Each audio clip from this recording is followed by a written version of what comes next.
ये कार्तिक महीना चल रहा है, बड़ा दिव्य है,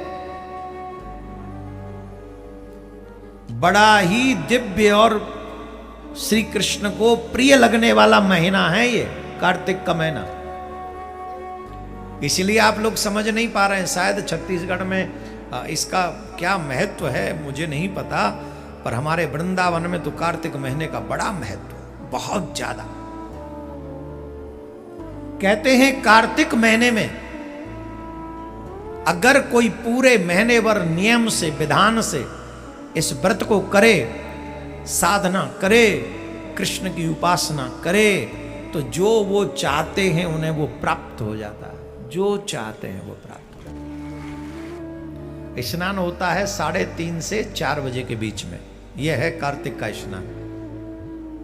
कई लोगों को तो नहाना ही सबसे बड़ा, ऐसा लगता है कि दुनिया भर से सबसे बड़ा काम तो ये नहाना ही है। देवियां 9-9, 10-10 बजे तक आंगन में यूं घूमती रहेंगी बिना नहाए, बार बखेर के, एकदम ऐसी जैसे मतलब साक्षात काली देवी के बाद में इन्हीं को अवतार भयो। अब ये कछु करेंगी।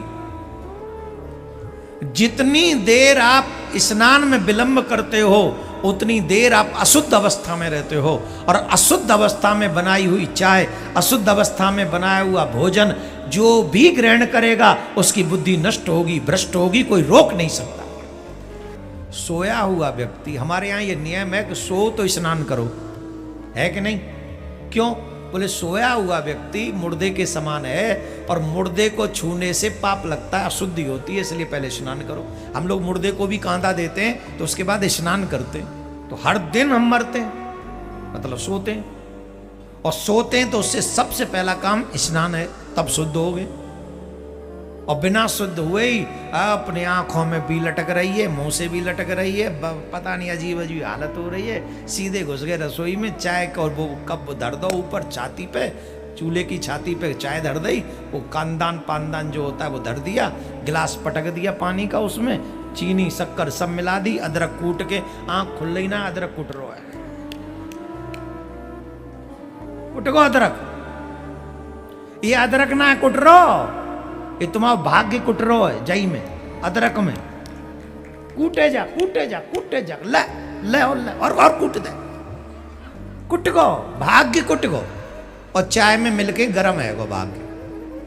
अब सियावर रामचंद्र की जय, जो जो पीवे गो वाह को तो है गो कल्याण। फिर कहते काम नहीं चल रहा है और पी ले चाय अदरक वारी। इसलिए हे सनातनी माता बहनों, हाथ जोड़ के ये बालक आपसे प्रार्थना कर रहा है, जब तक स्नान न करो रसोई में मत घुसो। अगर स्नान तुम्हें 10 बजे करना है तो 10 बजे तक रसोई में मत जाओ, रसोई अशुद्ध मत करो। और जिस घर की रसोई अशुद्ध हो जाती है उस घर का विकास तो परमात्मा भी नहीं कर सकता, औरों की तो बात छोड़ दीजिए।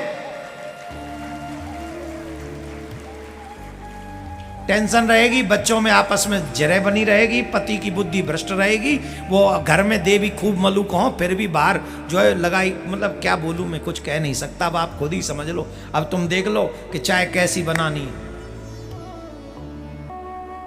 अगर चाहते हो कि पति की बुद्धि भ्रष्ट हो जाए तो चाय ऐसी बनाओ जैसी बन रही है, और अगर चाहते हो कि पति की बुद्धि सही रहे तो इसके लिए सबसे पहला स्नान जरूरी है और रसोई का शुद्धिकरण जरूरी है। जब रसोई में शुद्धिकरण होगा तो पति भी घर के भीतर ही बंद रहेगा।